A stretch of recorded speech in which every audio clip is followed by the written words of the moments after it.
할렐루야. 예, 오랜만에 말씀 동영상을 올리게 됐습니다. 그동안 개인 사정에 의해서 두 달 동안 말씀을 나누지 못했는데 잘 나눌 수 있었으면 좋겠고요.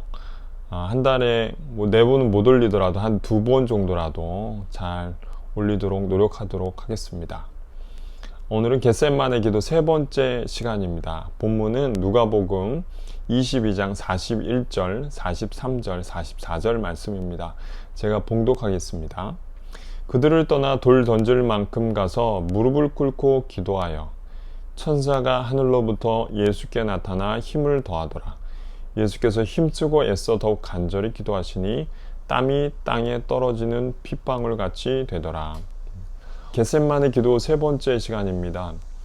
예수님의 기도를 차례대로 살펴보면서 우리가 그 기도를 알고 깊이 깨닫는 시간이었으면 좋겠습니다.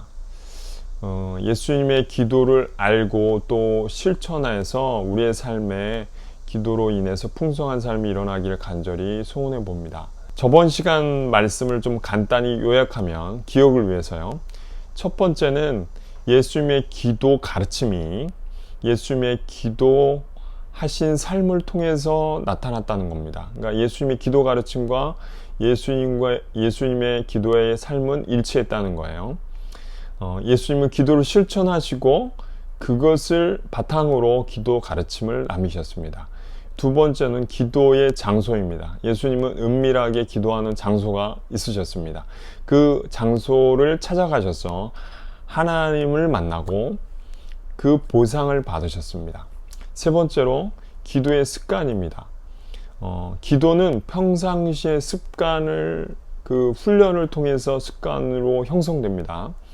그 기도를 계속해서 하면서 이제 연습하다 보면 언제 빛을 발하느냐면 유혹과 시험이 찾아왔을 때라는 겁니다. 오늘은 3번째 겟셋만의 기도를 살펴보기 원합니다. 우리 일생의 신앙생활이 계속되듯이 기도 생활도 우리 일생과 함께 합니다. 그 일생과 함께 할 때 기도가 단지 그냥 부담스러운 천덕꾸러기가 되든지 아니면 평생의 친구가 되든지를 결정해야 합니다.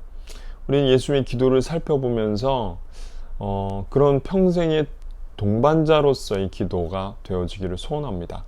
그리고 성령께서 이 시간 말씀을 나눌 때 각 사람 마음에 역사해 주시기를 간절히 소원해 봅니다. 첫 번째 기도에 관한 말씀은 기도의 태도입니다. 누가복음 23장 41절 말씀 제가 봉독하겠습니다. 그들을 떠나 돌 던질 만큼 가서 무릎을 꿇고 기도하여. 여러분이 사복음서를 읽어보면 예수님이 무릎을 꿇고 기도하셨다라는 본문은 여기가 유일합니다. 예수님은 무릎을 꿇고 기도하지 않을 때도 많았어요. 그런데 예수님이 감람산에 가신 후 흙바닥에 무릎을 꿇고 기도하십니다. 그 흙바닥은 돌도 있고 그 다음에 나뭇가지도 있고 그래서 무릎을 꿇기가 되게 불편한 곳이었습니다. 사람들은 그 흙바닥에 무릎을 꿇어 보면 알겠지만 무릎이 상하죠. 몸이 상하기 때문에 무릎 꿇는 일은 쉽지도 않고 꺼리는 일이었습니다. 그런데 예수님께서 무릎을 꿇고 지금 기도하고 계십니다. 왜 예수님께서 무릎을 꿇고 기도하셨습니까? 이 질문을 다시 이렇게 바꿀 수 있어요. 우리는 언제 무릎을 꿇고 기도합니까? 우리는 언제 무릎을 꿇고 기도할 수밖에 없습니까? 한없이 낮아질 때입니다. 기도는요, 낮아지는 것입니다. 예전에 제가 어렸을 때 금요 철야 기도회를 참석을 하고 이렇게 지냈었어요. 금요 기도회는 10시 정도에 시작을 하면 지금은 한두 시간 정도 하고 끝나지만 예전에는 그렇게 안 했어요. 10시에 시작하면 11시에 1시간 예배를 드리고 그 다음에 11시부터 한 20분에서 25분 정도는 이제 브레이크 타임, 쉬는 시간을 가져요. 그래서 차도 마시고 그 다음에 얘기도 하고 그때 제가 생각하면 그때 생강채를 그렇게 끓여줬어요. 생강차, 어린 나이에 생강차 먹기가 쉽지는 않았지만 그 생강차를 먹으면 몸이 따뜻해지죠. 그러면서 마음이 편안해지고 서로 얘기하는 시간을 갖죠. 그것이 끝난 다음에 이 목사님이 찬송 2곡에서 3곡을 반복해서 부릅니다. 그리고서 이제 기도를 시작하는데 그 기도는 한 새벽 2시 반이나 3시 정도 끝나요. 그러니까 한 3시간 정도는 충분히 논스톱으로 기도를 하는 것입니다. 그 목사님이 찬양이 끝나면 기도를 시작하는데 어떻게 얘기하냐면 무릎을 꿇어라. 그 다음에 두 손을 드십시오. 그 다음에 주여 삼창하고 기도하겠습니다. 그러면 주여, 주여, 주여 이렇게 하고 이제 한 마음이 돼서 기도하는 거예요. 그때는 초등학생부터 장년층, 청년층 한 마음이 모여서 이제 기도가 이제 어우러져 가지고 이제 하나님께 기도를 하는 겁니다. 그 왜 기도하면 되지 무릎을 꿇으라는 거예요. 왜 두 손을 들으라는 거예요. 그 이해가 가지 않습니다. 왜 그냥 무릎을 꿇고 또 기도를 해야 되고 두 손을 해야 되냐 지금 생각해 보니까 자신을 낮추기 위함이었어요. 자신을 낮추지 않고 어떻게 기도가 되겠습니까? 목이 뻣뻣하고 또 교만한 마음이 있을 때 우리의 기도는 땅에 떨어지게 됩니다. 언제 기도가 제일 잘 되냐면 심령이 가난할 때입니다. 자기의 지혜와 또 능력의 한계를 느낄 때 사람은요 누가 시키지 않아도 하나님께 나와서 무릎을 꿇고 기도하는 거예요. 그게 이제 기도입니다. 예수님이 이렇게 얘기하셨습니다. 나는 마음이 온유하고 겸손하니 나의 멍에를 메고 내게 배우라. 예수님 마음이 온유하고 겸손하셨기 때문에 무릎을 꿇으셨습니다. 하나님 앞에 자신을 한없이 낮추기 위해서 무릎을 꿇고 기도하고 계신 것입니다.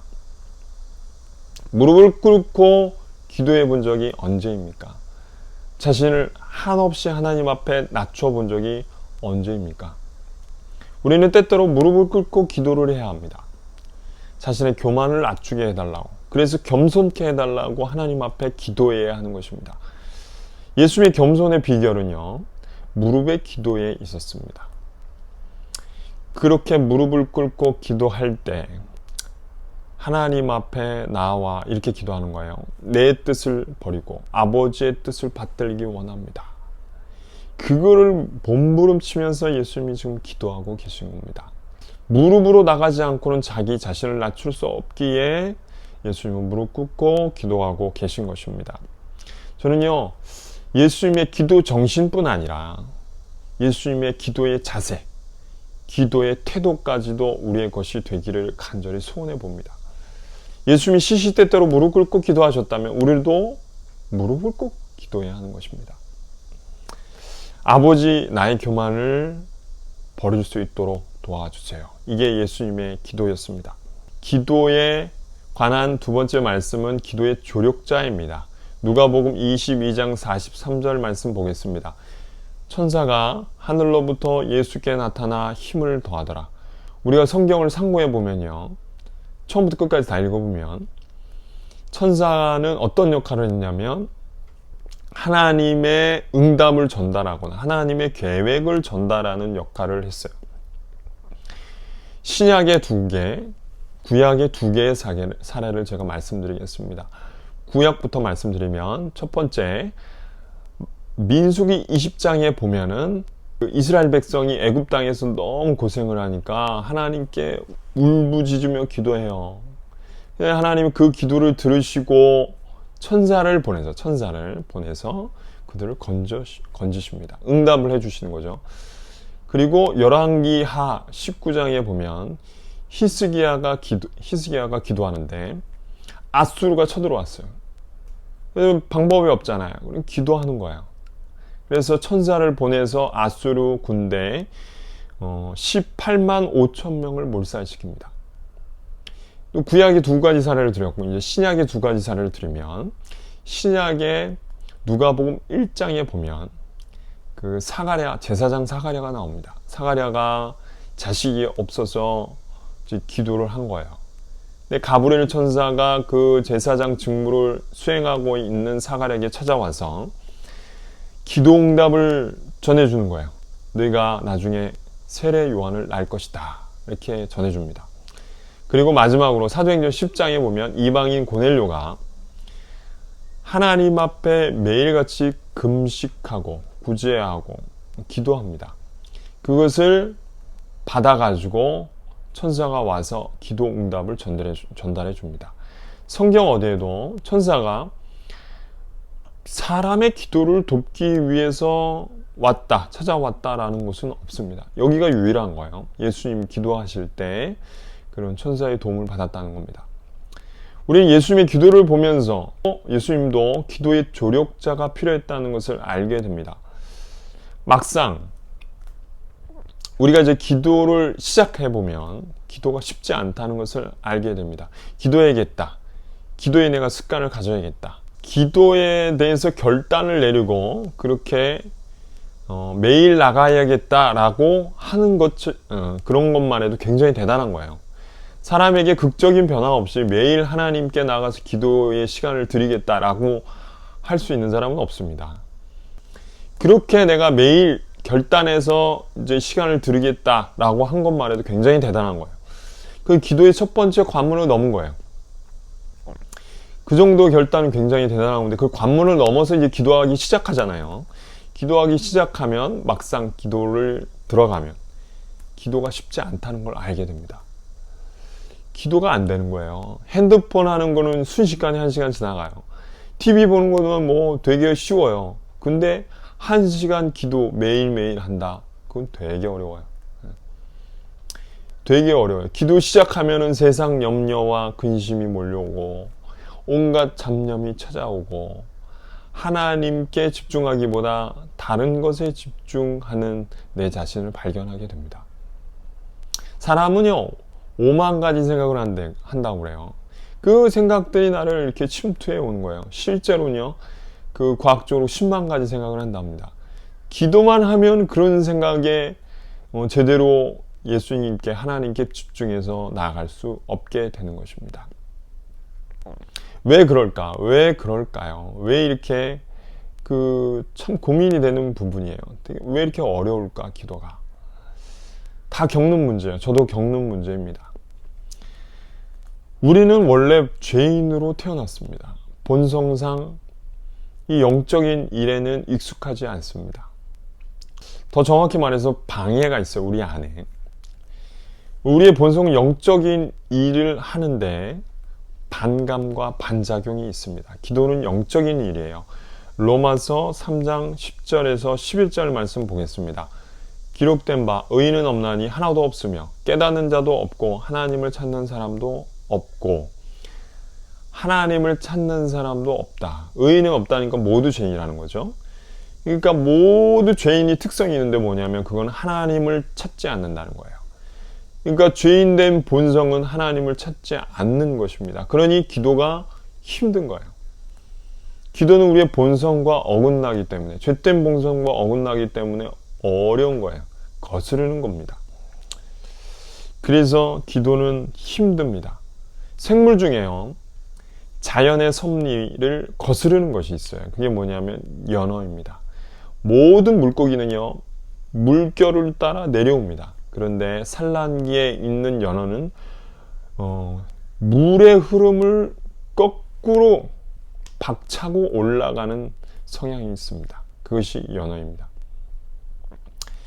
이 어류학자 한 사람이 짓궂은 실험을 하나 했어요. 어떤 실험을 했냐면 미시시피 강에, 미국에 있는 미시시피 강에 있는 산란기 연어를 잡아다가 이 연어를 나이아가라 폭포 위쪽에서 산란을 하게 한 거예요. 궁금증은 뭐냐면 나이아가라 위쪽에서 산란한 그 연어의 치어들이 나중에 대서양으로 들어갔어요. 들어가서 나중에 큰 이제 어미 연어가 돼서 나이아가라 폭포 위쪽까지 올라오는지가 이제 궁금한 거예요. 이게 실험을 한 거죠. 치어들이 이제 대서양으로 흘러가서 나중에 산란기가 돼서 이 성인 연어가 자라가지고 왔습니다. 이 약속이나 한 듯이 그때 산란했던 연어들이 다 나가라 폭포 밑에 모였습니다. 그리고 과감하게 폭포가 이제 쏟아지잖아요. 쏟아지는 그 폭포를 뚫고 점프하기 시작하는 거예요. 그러면서 막 거슬러 올라갑니다. 올라가다가 주둥이가 깨지기도 하고 어떤 연어는 어떤 아가미가 터지기도 하고, 그런데도 포기하지 않고 계속해서 폭포를 거슬러 올라갑니다. 그리고 도착해서 그 위에서 산란을 하는 겁니다. 기도는 세상 어떤 일과도 다른 일입니다. 애쓰고 힘쓰지 않으면요, 자연적으로 놔두면요, 기도를 안 하는 게 당연합니다. 물고기들이 물살에 떠내려가듯이 우리의 기도 생활도 그냥 놔두면 기도를 안 하게 되고, 세상 욕심과 흐름에는 그냥 쉽게 그냥 따라가게 되는 겁니다. 우리 자신은 이것을 깨닫고 있습니다. 연어가 물살을 치고 올라갈 때 저항이 있는 걸 우리가 느낀 것처럼, 우리 자신도 기도하기 시작할 때 저항이 있다는 것을 우리 스스로 모두 느끼고 있습니다. 기도의 방해가 우리 안에 있는 거죠. 근데 우리 안뿐만 아니라 기도의 방해는 우리 밖에도 있습니다. 기도는 세상의 모든 사람들과 방향을 달리하는 것입니다. 기도는 그들과 역방향으로 가는 거예요. 현대인은 24시간 바쁜 삶을 살아서 먹고 살 수밖에 없는 그런 시간입니다. 아침에 일찍 일어나서 일을 하면서 나중에 또 밤늦게까지 일하고 집에 와서 자고 또 일하고, 그런 삶이 이제 반복됩니다. 숨 쉴 틈이 없어요. 그렇게 일하지 않으면 먹고 살 수 없는 것이 이제 현대인이 되었습니다. 서울보다는 보령이 훨씬 낫죠. 보령은 그래도 여유가 있습니다. 그런데 서울에 올라오니까요, 사람들이 분주해요. 계속해서 움직여야 돼요. 열심히 일해야 돼요.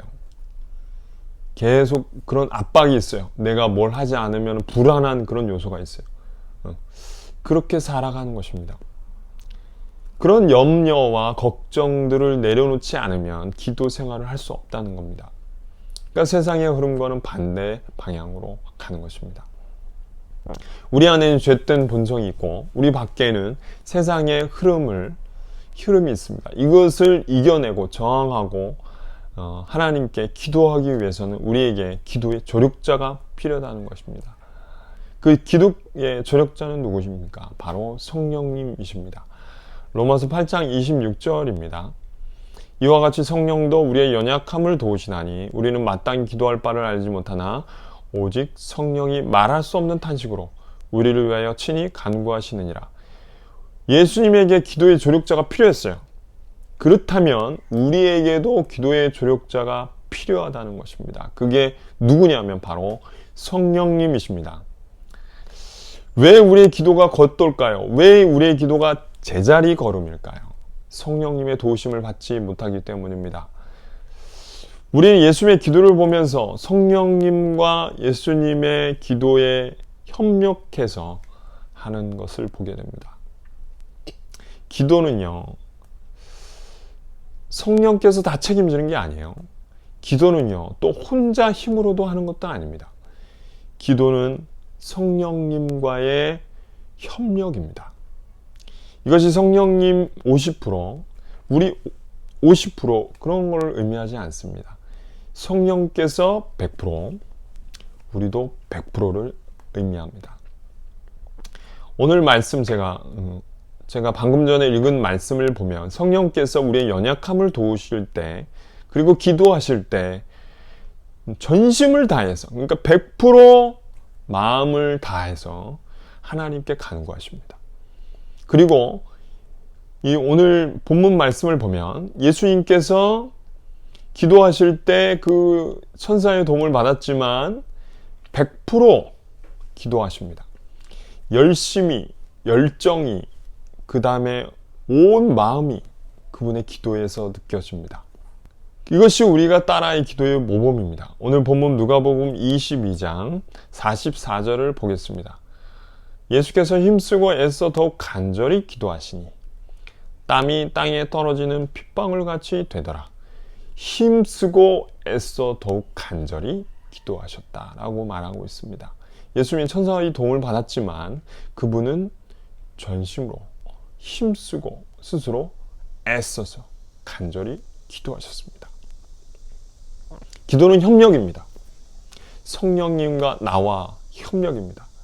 기도에는 힘이 필요합니다. 영적인 힘도 필요하고 육체적인 힘도 듭니다. 건강관리를 잘 해야지 우리는 기도를 할 수 있습니다. 기도는 엄청난 에너지가 드는 일입니다. 예수님 목 쓰셨어요. 그 단련된 육체가 있으셨습니다. 그 육체를 가지고 강청 기도, 밤새 날을 새서 하는 철야 기도, 그 다음에 밤늦게까지 일하면서 새벽에 일어나서 하는 새벽 기도를 하실 수 있었던 겁니다. 예수님이 그렇게 기도하시면서 오늘은 탈진한 상태가 된 거예요. 그래서 천사의 도움 없이는 기도할 수가 없게 된 것입니다. 마찬가지로 우리에게 성령님의 도우심이 필요합니다. 육체적, 정신적, 영적인 이 성령님의 도우심을 받아 우리가 기도해야 합니다. 성령은 우리의 기도를 가르쳐 주시고 우리 안에서 우리와 함께 기도하십니다. 그러니 기도할 때마다 항상 성령님의 도우심을 구합시다. 우리가 기도하고 싶지 않은 마음과 싸워서 이길 수 있도록 성령께 간구합시다. 그리고 세상의 산더미 같은 그 염려와 또 마음 또 일들에 짓눌려서 기도의 자리로 나가지 못할 때 성령의 도우심을 구합시다. 그리고 몸이 지쳐서 우리가 기도할 수 없을 때 성령께 잠시 간구하며 우리가 기도할 수 있도록 도와달라고 간구했으면 좋겠습니다. 말씀을 마무리하려고 합니다. 예수님께서 겟세마네 기도를 하실 때 무릎을 꿇으셨어요. 그분은 자기를 한없이 낮추시기 위해서 무릎을 꿇으셨습니다. 기도란 자기를 낮추는 것입니다. 낮아지는 것입니다. 낮아지고 낮아질수록 우리의 기도는 깊어집니다. 목이 뻣뻣하고 세워서 절대로 기도를 할 수 없습니다. 아니, 기도의 필요성을 느낄 수 없습니다. 우리는 예수님처럼 시시때때로 무릎을 꿇고 기도해야 합니다.